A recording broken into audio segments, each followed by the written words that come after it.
Hallelujah. So I wanted to come on. There are some times when you're being birthed out as a prophet, the Lord takes you through vigorous process and training. There are some things you are like, why do I have to go through certain things? And there's a way that he processes you. You experience the toughness of seasons when he's crushing you, when he's breaking you, when you have to run into caves. Growing up, I was a shy girl, and sometimes the enemy know what you have been put on this earth to do. Why do you think that the king wanted all the male childs killed on the birthing stool? So he wanted everything that could be reproduced killed on the birthing stool.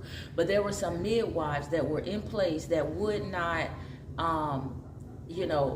they had delivered quickly before the babies could even be killed on the birthing stool. But I wanted to say that there are moments where God take you through vigorous process. You have to go through the breaking and the making when God is birthing you out as a prophet. I remember in the season, probably about 2 years ago, the Lord said, he said, in the next season, you are going to have to walk emotionless. And it's not that he meant not having not caring about people, but what he meant was, I remember all of my life I've saw things, and all of my life I've dreamed things, and I sense things, and I can smell certain things. And so I didn't quite understand the gift, but my grandmother, she passed away 2011, and when my grandmother passed away is when God really was pushing me full force into what's been on my life. My grandmother is the only one that really knew what was on my life, and she pushed it, she encouraged it. Certain things, she, put me in certain things when I was a little girl to hone the gift. And so, but it was when my grandmother passed in 2011, I was really pushed. God really, like, literally, I went through a process. Like, he's been processing. When I say processing, he would put me in places and I would experience things. And I'm telling you, he would allow the people to see the glory, but then he would pull me out. Like, he would show me, and then he would pull me up out of there. But that was training. Like, he was allowing me to train and see what not to do. And so, in the process of being birthed out as a prophetess, so back it up, 2 years ago, the Lord said, I am going to allow you to be emotionless in this next season. And so it was because there were times that when the Lord would give me a word, I knew it. I'm telling you, I've been in places where I would be weeping. I wouldn't want to give the word because it wasn't good words. Like, the Lord would be like, there was one particular ministry, the Lord said, tell them, they have 40 days to be on their faces repenting. And if they repented, then everything that was prophesied over their ministry, it would unfold. But if not, God was going to deal with them. And so, mind you, some of the women in the church, they were already mocking, and I was like, God, I don't have time for this. They would say, oh, she thinks she's better than people and this and that. No, when you are strictly under God's orders, you operate in a spirit of excellency. And so I was weeping and weeping and weeping because I know what it's like when God tells you to give a word that's unpleasing to somebody.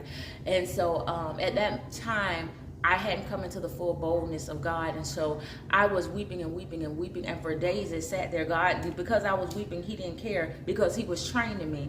And so finally I gave the word. So when I gave the word, the wife of the pastor, she began to put on social media, people are false prophets, this and that, and da-da-da-da-da. But I'm telling you, the man of God, and I told him, I said, the Lord told me I wasn't to come back. And so I remember the man of God saying to me, you know what? He said, he prayed for my husband that was then at that time, myself and my children, for God, he prayed a blessing over us. And he told me, he said, it doesn't matter what they say. He said, the Lord has showed me that your heart is pure, and anytime you would like to come back, you can. But it was the wife that was saying, go this and that. Oh, God wouldn't tell you to leave. But the husband prayed a prayer. So people know when you have a pure heart. But I didn't quite understand the word, but I gave the word. But I weep and weep and weep until that word was given. And so then, there was other times when I knew when God said I had to give words to men of God, I would weep and weep and weep. I would not want to release the word. Sometimes if there's personal things, I wouldn't want to release those. But again, maybe about 2 years ago, the Lord began to say that you're going to become emotionless. And I'm like, God, I don't know how you're going to allow me to do that, because growing up, see, what happens is the enemy will, he knows what you're going to do, because in Jeremiah 1:5 it says, before you were formed in your mother's womb, I ordained you to be a prophet unto the nation. So what happens is sometimes even in your mother womb you are rejected. Your mother may not want to have children, and you are rejected in the womb. But even if you're not, there are some of you where things happen to you when you were younger kids and things like that, because the enemy came to distort the destiny, distort you, speaking to silence you. Things that have happened probably made you shy growing up. It probably made you all kind of ways growing up, And so sometimes a lot of prophets deal with rejection and things like that, And so what happens is life happens to you before you can even figure out what you've been called to do, before you can walk fully into the office of a prophet or a prophetess. Life will happen to you.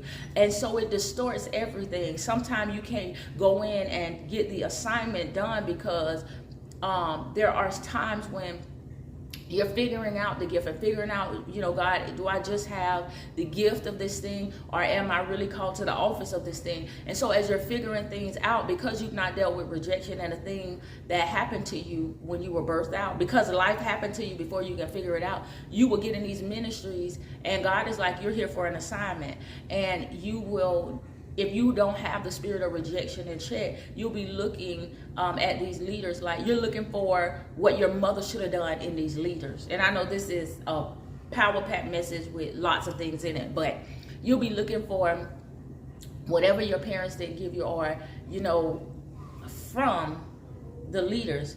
If things have happened to you, when God is like, no, emotionless, you have an assignment. I didn't bring you into the place to be friends. You notice sometimes if you're a prophet, there'll be people that want to hang around you and things like that, but really what they're doing is stirring up strife, and they're taking stuff that's not so back to the pastor. And so there's times when God has sent me into ministry and I will sit in the back. I don't want to be up front with leadership. I sit in the back, and so I can pick things up, so I'm interceding. So, but also there are times when God says, say nothing, when God will say, don't touch the microphone. I don't care if the pastor tell you, unless I tell you. And so these are the process of being birthed out as a prophet. God will take you into places, and you like, God, why?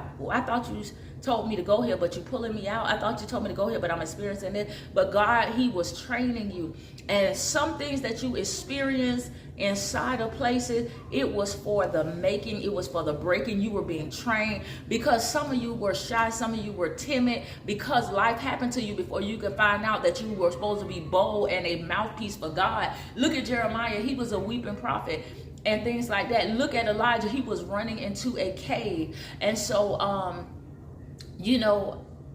there are ways that God processes us as a prophet, but in this season, you cannot, again, you can't hide in this season.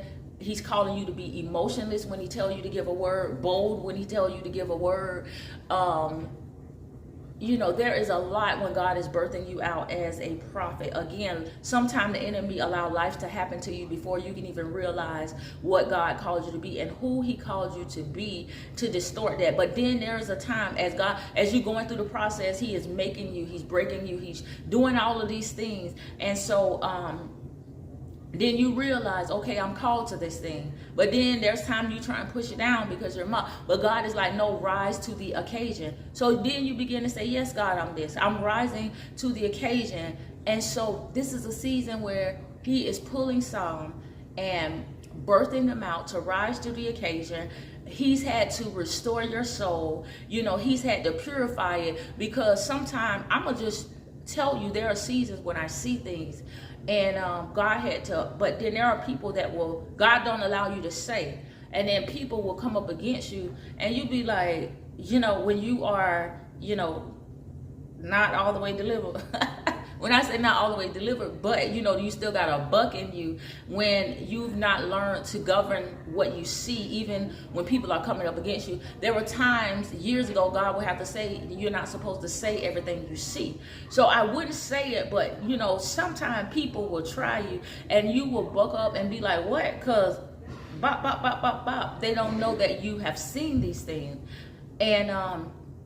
And then they're shook when you begin to uncover. But God had to tell me, as a prophet, your words are very powerful. You can't say what you see, even when people coming up against you, even when they think that, you are a buster, even when they just doing malicious things. You have to keep your mouth closed, because really your mouth is very powerful. And there are things that even when you see them, God may say, no, don't speak them. Sometime as a prophet, he's called you to pray for some of the things that you see and shift it and shift it and shift it. You get what I'm saying? And so,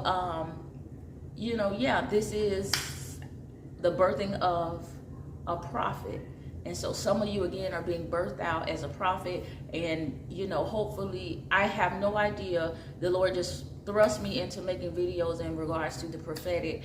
And so, I believe that he will bring understanding with whatever he's saying through me in regards to prophets, because there are some people, you may have looked before to be validated by these pastors and things like that, but God said, no, baby, I validated you in a secret place, and not that at times he won't put people around you, but there are some of you that have not been in certain places, or he pulled you from those places because he didn't want you tainted, because there's a pureness that's going to come out of you, and because he did not want, all of these false things to be about, And so hopefully this has been a blessing to somebody.